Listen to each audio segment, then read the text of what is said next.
everybody, it's jrobi. I thought I'd do a game video here again for my 100th video that I'm posting, and it's been kind of an interesting ride this last year.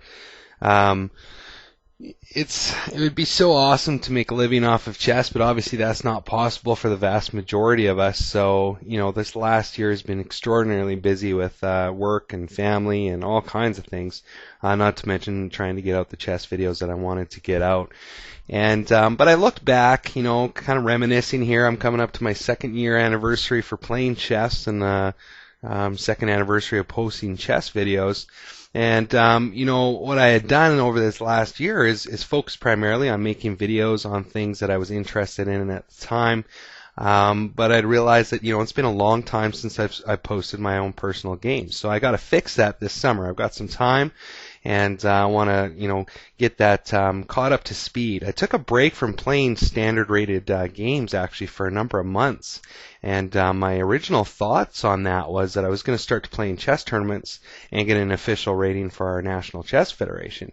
But as it turns out, there's hardly any tournaments in the summertime, and this was the time that I was going to do it. So I have to kind of revisit that whole idea and play those tournaments here, hopefully in the fall, to get that official rating going.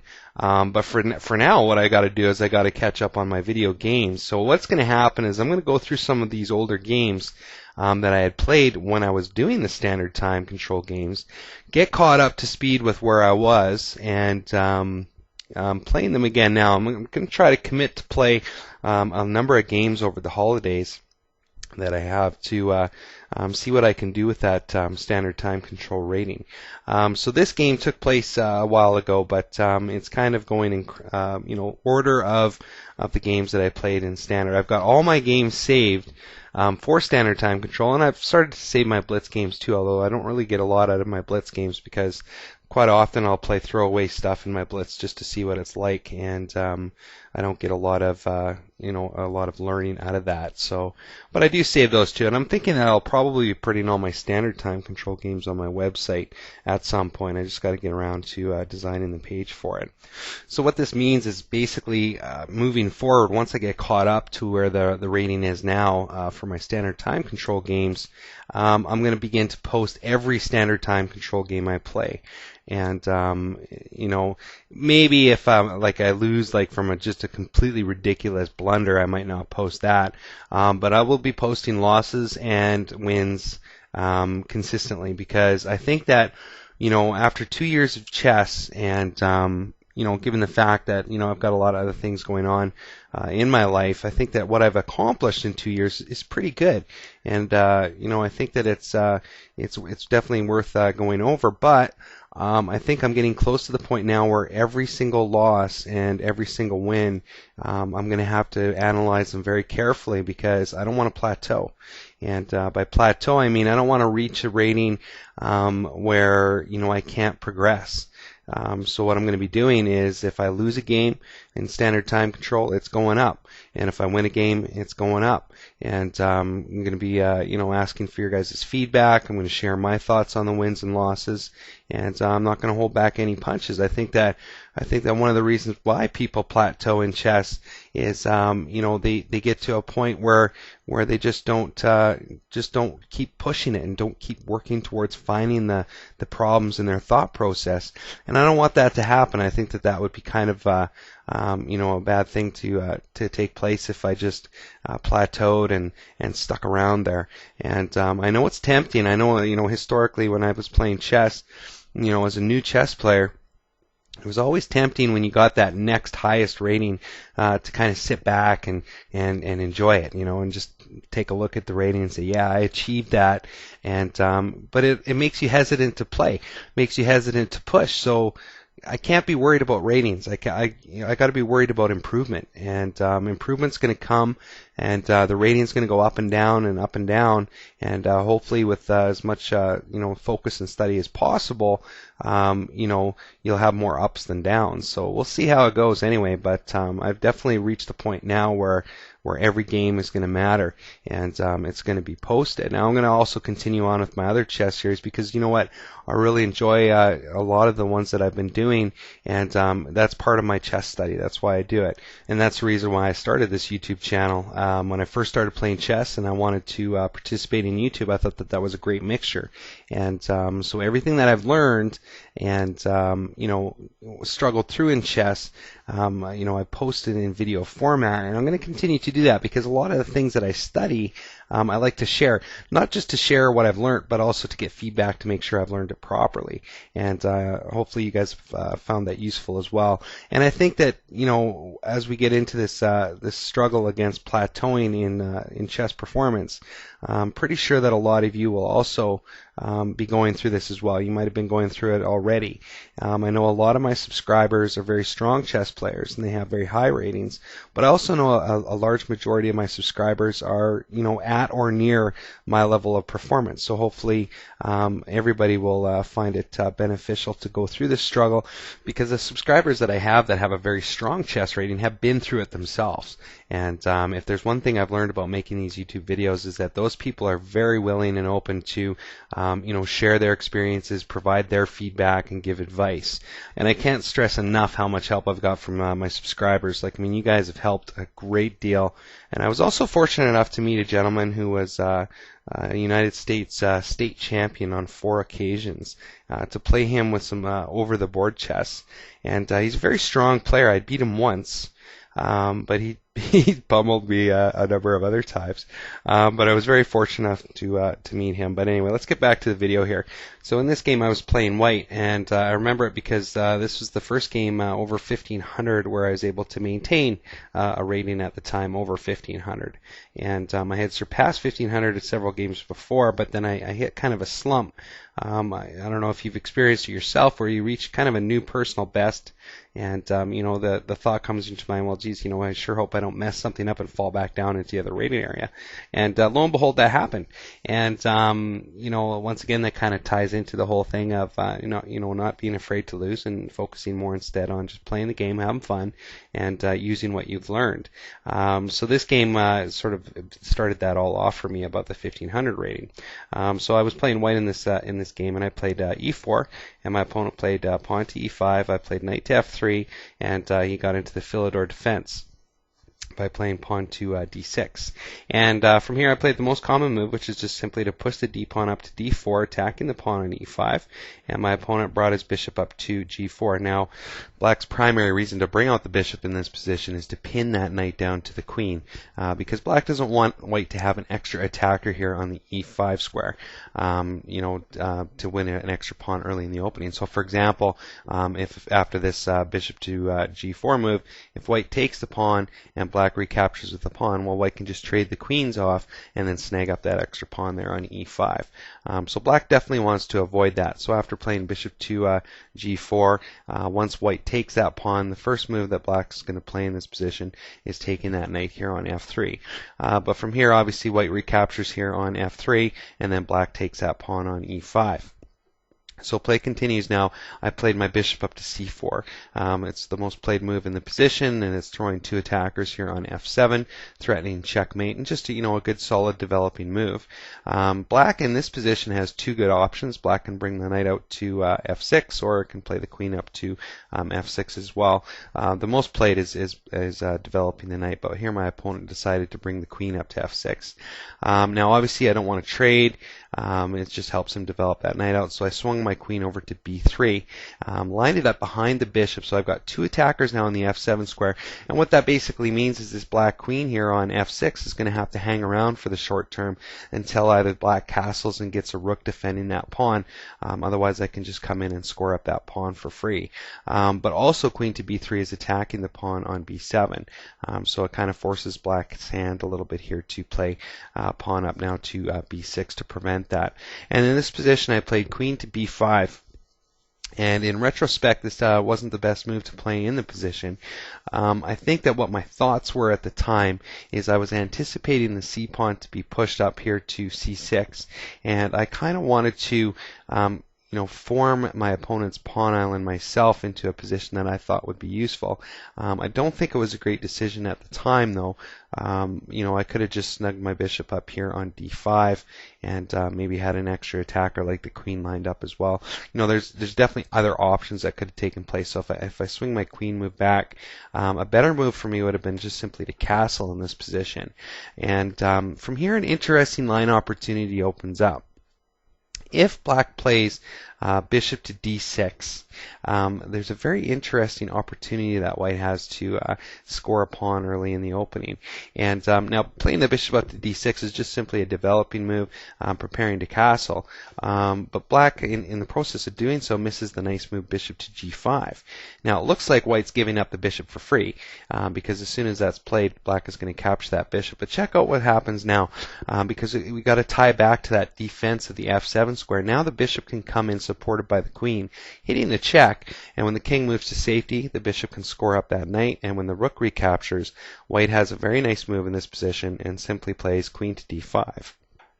Now, queen to d5 obviously is attacking the rook on a8, so black has to do something about that. The only real move that saves it is to push the pawn up now, but there goes the black dark square bishop. So it's definitely an interesting possibility. It's not a guaranteed thing, but it's nice to know when you can have some tactical opportunities in an opening line if it does crop up.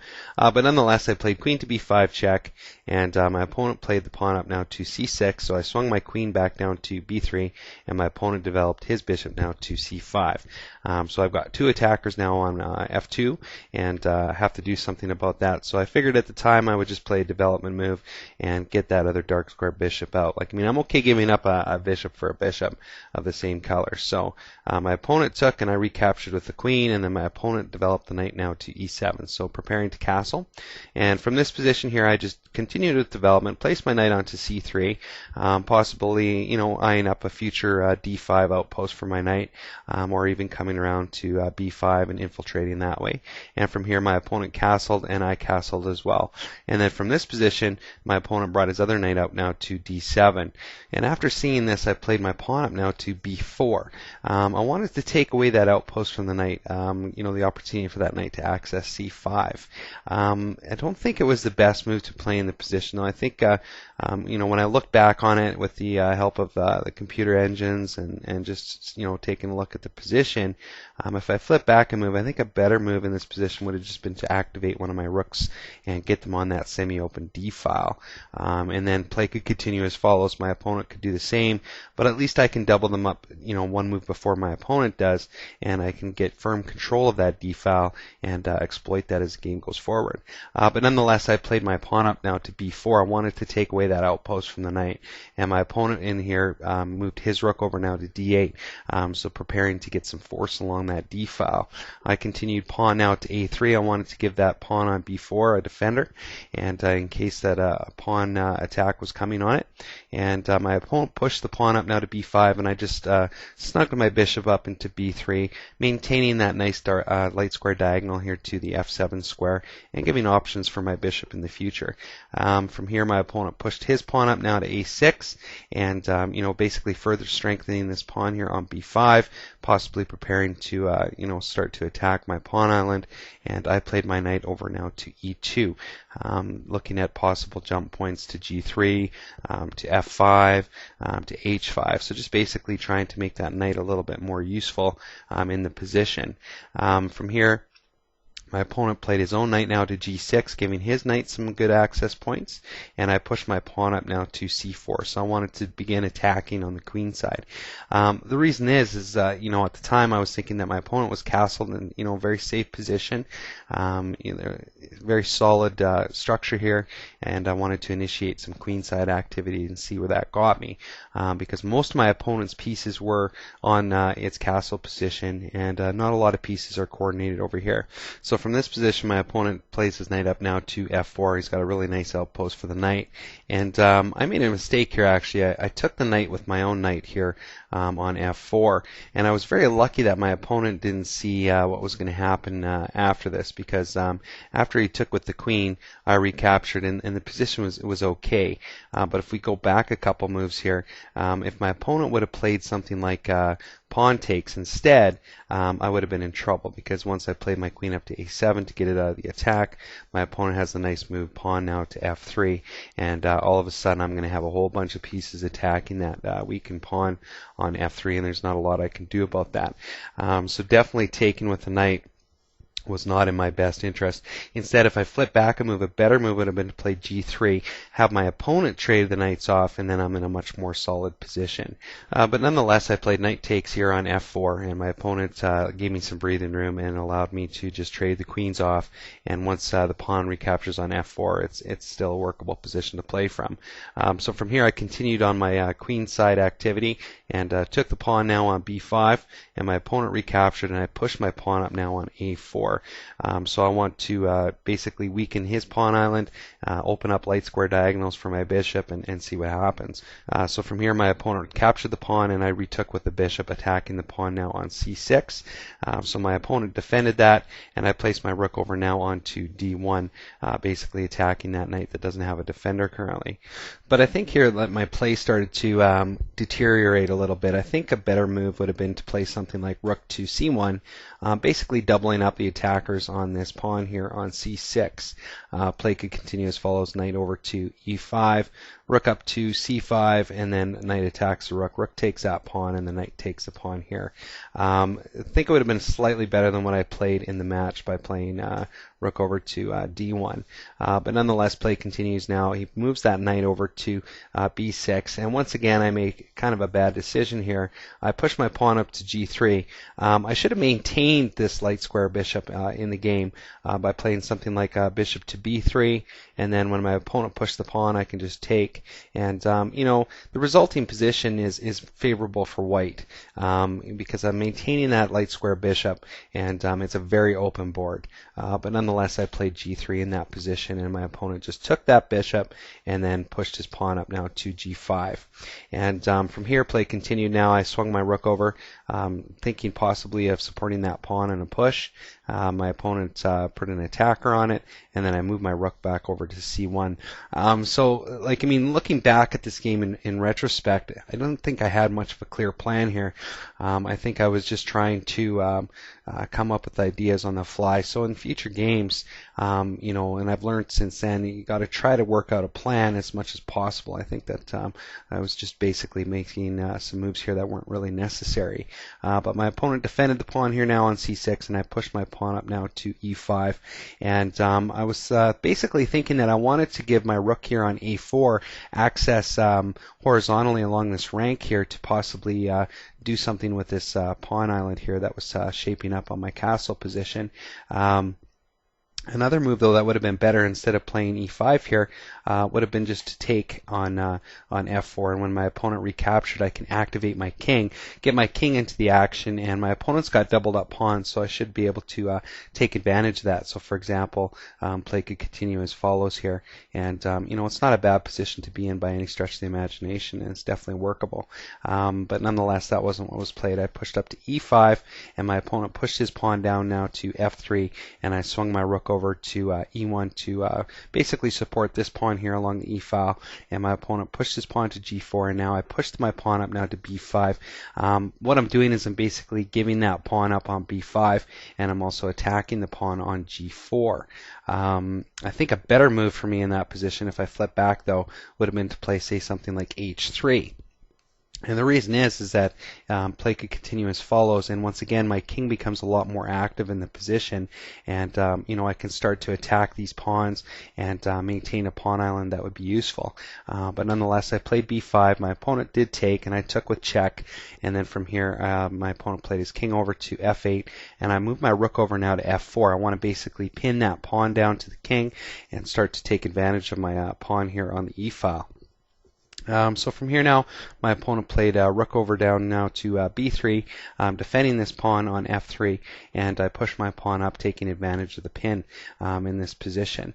So from here, my opponent moved his king away from that pin, but as you can see here, I've got some really nice opportunities. I just hit the check here now because this pawn is protected by the rook on e1, so my opponent's went down a pawn here, and he moves his king over, and I take another pawn. So I've got a very nice 2-pawn advantage in the game, so I'd really have to blow things to lose this game now from this position. But like, I mean, when you're analyzing wins and losses, like, I mean, there's always mistakes that are made, and as you're going to see here, I made some poor decisions. I could have had a much stronger position in this game. But from here now, my opponent doubled up his rooks along the b file, and I made a kind of a poor decision here. I decided to trade down material because you know, I had a 2-pawn advantage, and I just wanted to you know, get the material off the board. Unfortunately, though, if I go back, a better move in this position, much stronger, would have been just to play e7 in this position. And basically what would happen is after my opponent pushes his pawn, for example, now I can hit the check, and when the king moves off, I can just promote, and I win a rook out of the deal. So, like, I mean, missing that, I guess I was a little bit too hesitant to think much about my options at the time, given that I was up 2 pawns in the position. Like, I mean, you know, it turns out that the other way was winning as well, like just playing the rook check here on h8. But like, I mean, the game could have ended a lot quicker if I would have done that. But nonetheless, play continued. Once I traded off the rooks here, I pushed my pawn up to h4, and my opponent brought his rook over now to g8. And basically, in this position, it's just a matter of taking advantage of the pawns that I have left on the board, and basically pushing the g and h pawns up as far as I can go, and eventually taking care of the f pawn, which is basically what happened. Like, I mean, I'm not going to go into too much detail about this because it wasn't very difficult to achieve. You know, once I got these extra pawns off the table, it was really just a matter of separating the enemy king from those pawns, and there's not much that my opponent could do in this position, so he resigned in this position. So it was an interesting game. I know that I won it, but I enjoyed going over it because there was a lot of mistakes that took place in here when I was playing back in this rating level.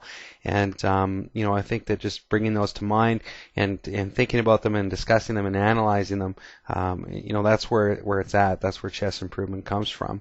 It's recommended that you study your own personal chess games a lot, along with Grandmaster chess games, in addition, of course, to tactics practice and things like that. So take care. I hope you enjoyed this video, and I'm looking forward to making many more. But here's video number 100, and we'll see you next time.